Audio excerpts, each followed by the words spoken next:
Okay, linawin ko lang may kinalaman po ito sa impeachment ni VP Sara Duterte. Dahil hindi po nila nagawa ng tama ang kanilang dapat gawin para ipahinto po mga kababayan ang impeachment laban kay VP Sara Duterte. At kung titingnan po natin maigi, mga ka-GPnatics, meron na naman pananakot na ginagawa ngayon ang member po ng PDP. 'Di ba? Na ngayon ang presidente ay itong si Baste Duterte. Nung nakaraan mga kababayan, ang Iglesia ni Cristo di umano ayon kay Kati Binag ay nagpakalat po ng utos, mga ka-GPnatics, na kung sino daw ang buboto laban sa impeachment kay VP Sara Duterte ay hindi na po nila susuportahan ng ika-4 na saling lahi. Ganun po ang binitawan. Ngayon naman mga kababayan, same narrative. Ang sabi po rito, ang boboto sa impeachment ni Sara Duterte ay magiging blacklisted po sa PDP laban.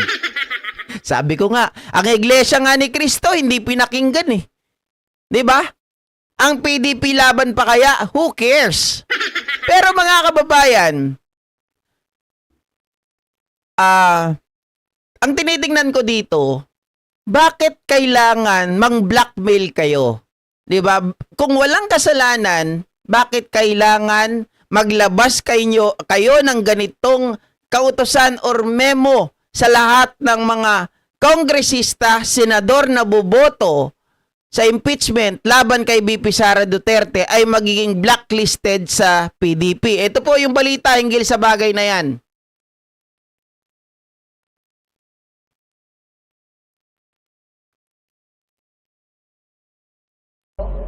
Bukas na ang debate at posibleng botohan sa Kamara kung mai-impeach o hindi si Vice President Sara Duterte.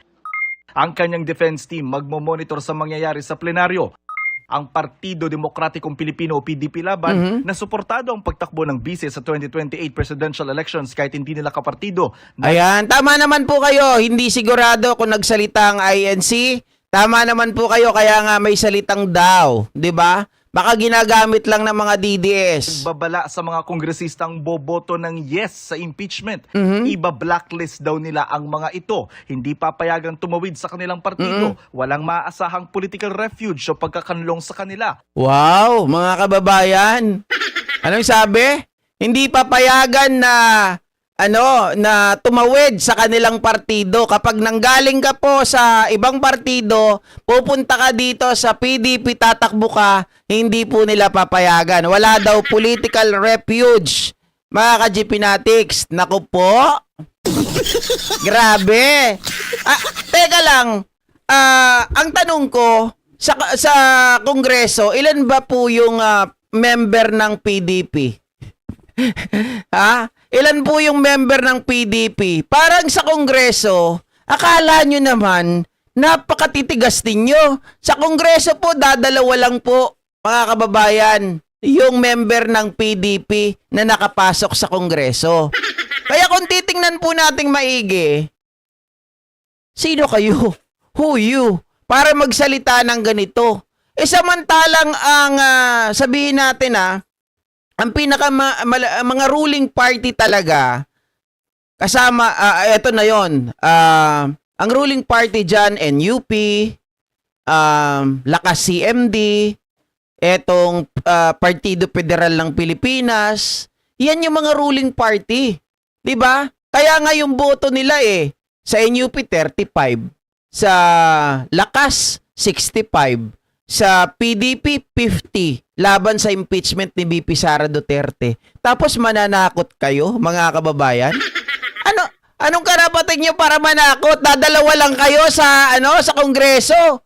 Anak ng tinapa naman Mga kababayan, kahit isabong nyo yan sa ibang mga partido, wala kayo. Ibig sabihin, nobody cares. Diba? Kung kakailanganin, magpapatakbo o susuporta sila ng makakalabang kandidato sa distrito ng kongresistang boboto ng yes. Sabi ng PDP Laban, hindi yan banta kundi political accountability. Wow, hindi raw banta, kundi political accountability. Walang iya naman, oh. Mga ka-GP Natex, alam nyo, magising na tayo mga mga DDS. Kayo ay kapwa naming mga Pilipino. No, hindi namin inaalis ang inyong karapatan. Hindi namin inaalis ang inyong kaisipan, no? Pero dapat ibalik nyo na yung utak ninyong maayos. Huwag nyo nang gagaling sa talampakan. Kasi tingnan nyo, sabi nyo, bloodbath. Sabi ninyo, walang kasalanan si VP Sara Duterte. Pero, lalahanin nyo, si Pulong minumura mga senador kasi hindi nila nagawa ng maayos yung kanilang task para pigilan ang impeachment ni VP Sara Duterte. 'Di ba? Kasi, kaya siguro minura, ito bibigyan ko na kayo ng clue.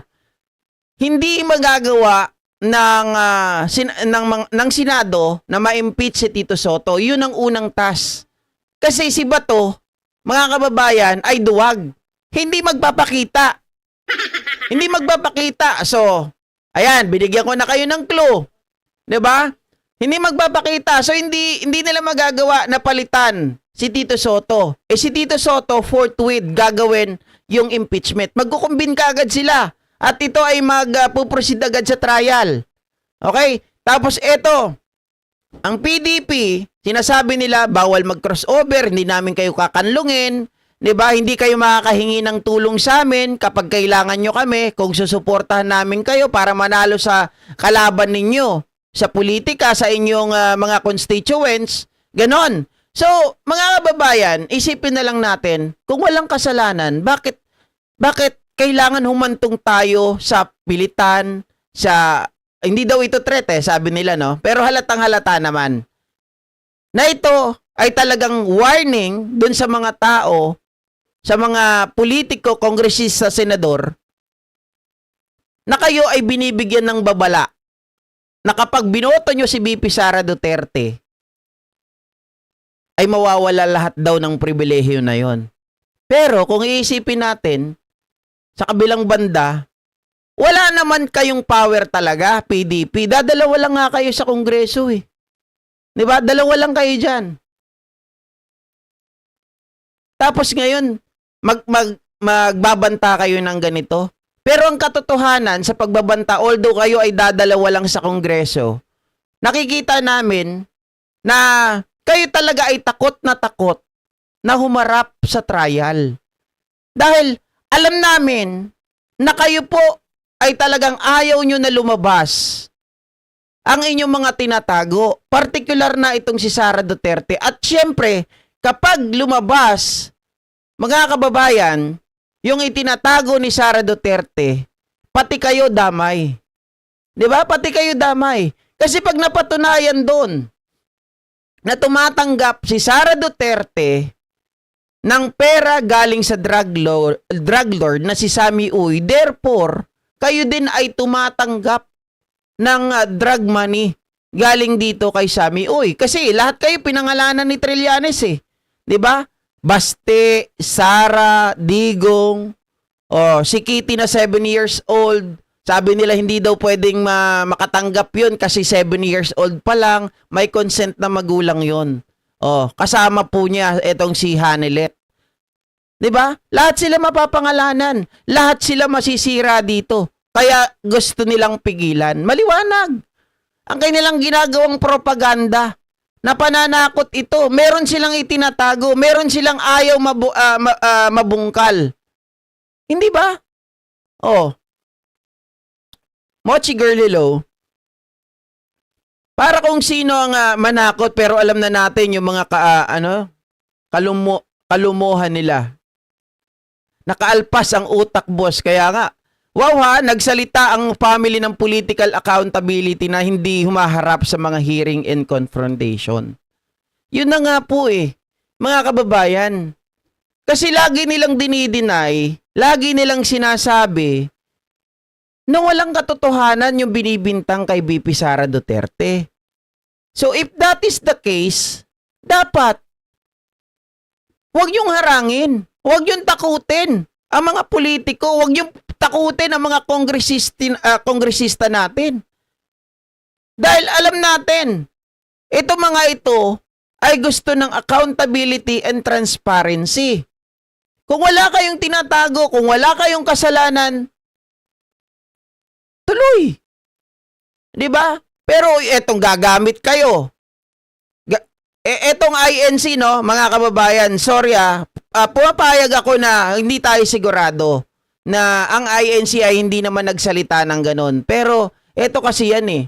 Kung wala pong basihan yung sinasabi ni Cathy Binag, no, dapat ang INC dinibang na nila kaagad. Hoy, official statement ng INC.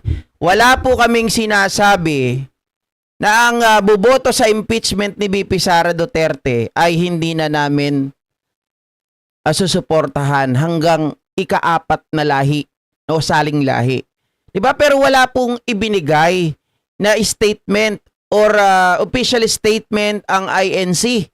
Imposible naman na hindi po nila nakikita. Imposible naman, mga kababayan, na hindi po nakarating sa kanila ang pahayag na yon ni Cathy Binag na ginagamit po yung kanilang pangalan. Kung tutuusin nga imposibleng hindi ito naulat sa kanila. Dapat nga magalit sila dito sa mga DDS eh. 'Di ba? Kung hindi po totoo 'yon, dapat magalit sila sa mga DDS. So, bakit nyo kami ginagamit? Bakit nyo ginagamit ang INC? 'Di ba?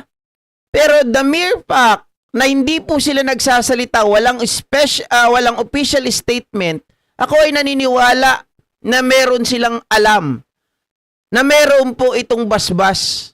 Otherwise, dapat nag-ingay na sila eh. Otherwise, dapat nagpalabas na sila doon sa programa ni Marcoleta. Lagi naman sila doon nagpapahayag eh. 'Di ba?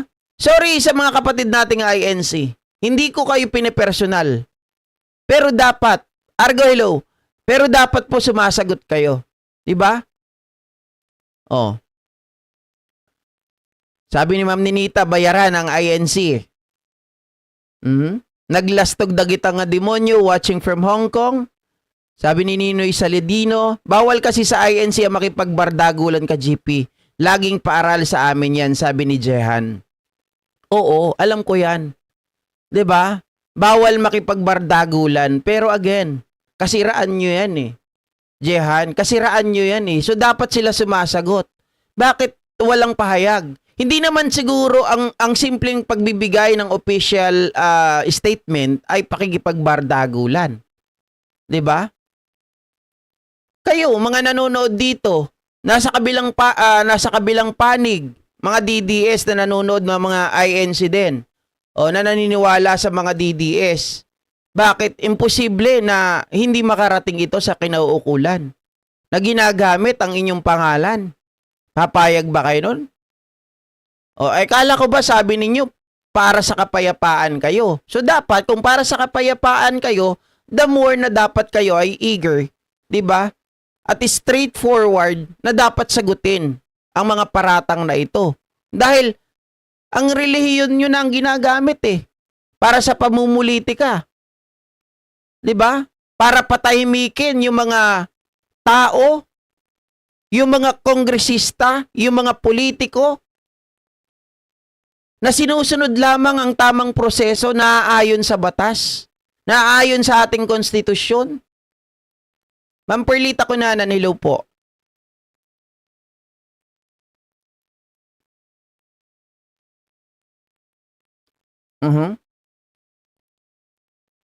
Takot siguro sila sa namumuno. Ang kapatid ng bise na si Davao City Mayor Baste Duterte ang pangulo ngayon ng PDP laban.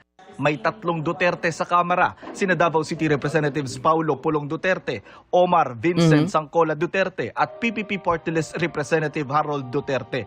Sabi ni Justice Committee Chairperson Jervil Luistro, malaya ang mga Duterte na sumali sa debate sa impeachment.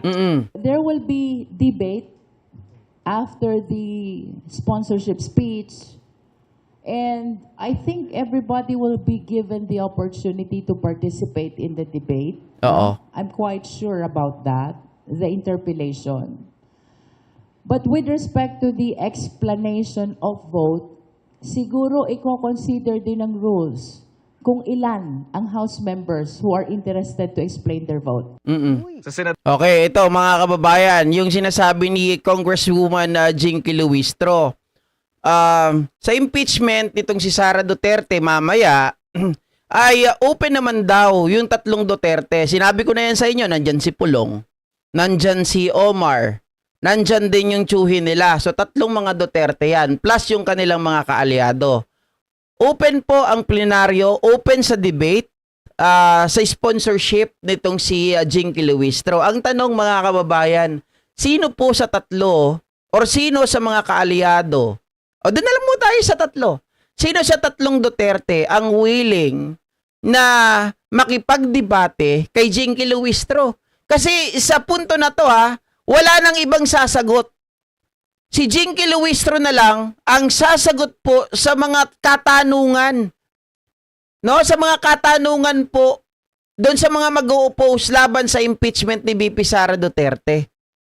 So, meron ba silang guts? Meron ba silang balls para humarap kay Jinky Luistro? Palagay ko mga kababayan, kayo na ang makakasagot niyan. 'Di ba? Oh, kahit kailan di natin nakita itong si Pulong Duterte kahit sa mga hearing, wala. Si Omar, wala din. Yung tsuhin, wala din. Parang ano nga lang to pinapasahod lang na walang ginagawa. 'Di ba? Sarap buhay. Oh, meron ba silang meron ba silang tapang para makipagdebate kay Jinky Luistro? I doubt. No? I doubt na meron sila. Oh, yun na yung pagkakataon nila. Para tanungin. Para sabihin yung ibinibintang nila. Kasi ngayon, mga kababayan, ang sinasabi nila dito ay binayaran daw ang mga kongresista. Ang sinasabi nila dito, itong mga kongresista na to ay bayad para i-impeach VP Sara Duterte. Bayad? Tapos kayo ay tinatakot yung mga kongresista na wag bumoto. Hindi kayo kakanlungin, hindi kayo aampunin. Hindi namin kayo tutulungan sa mga lugar ninyo laban sa inyong mga kalaban kung iboboto nyo na ma-impeach si VP Sara Duterte. Ano yun? 'Di ba? Ang dami yung kaalyado diyan sa Kongreso. So titingnan natin mamaya kung sino ang may lakas ng loob papalag para makipagdebate kay Jinky Luistro. Si Jinky Luistro kilala natin. 'Di ba? Talagang hindi rin pangkaraniwan ang skill. Hindi rin pangkaraniwan ang utak na meron si Jinky Luistro. Masasabi ko na sa lahat ng mga humawak ng Committee on Justice, mataas ang tingin ko rito kay Jinky Luistro. 'Di ba? Oh, si Digong nga hindi kinaya etong si Jinky Luistro. Si Roque hindi kinaya si Jinky Luistro. 'Di ba? Ma'am Eva Narita, si Pulong po kaya na hindi man lang humarap kahit saan, si Omar pa kaya na hindi humarap kahit saan, yung tsuhin pa kaya na hindi rin natin nakita kahit saan pang mga debate or hearing or kahit in aid of legislation. Kahit, 'di ba? Wala as in wala totally. So palagay ko mga kababayan, itong mga to hanggang social media lang ang kaya nilang gawin. Wala silang tapang para harapin at sabihin ang kanilang mga alegasyon. Puro lang talaga sila ngak-ngak, puro daldal, 'di ba? Oh, eto, mga kababayan. Dahil nga po diyan,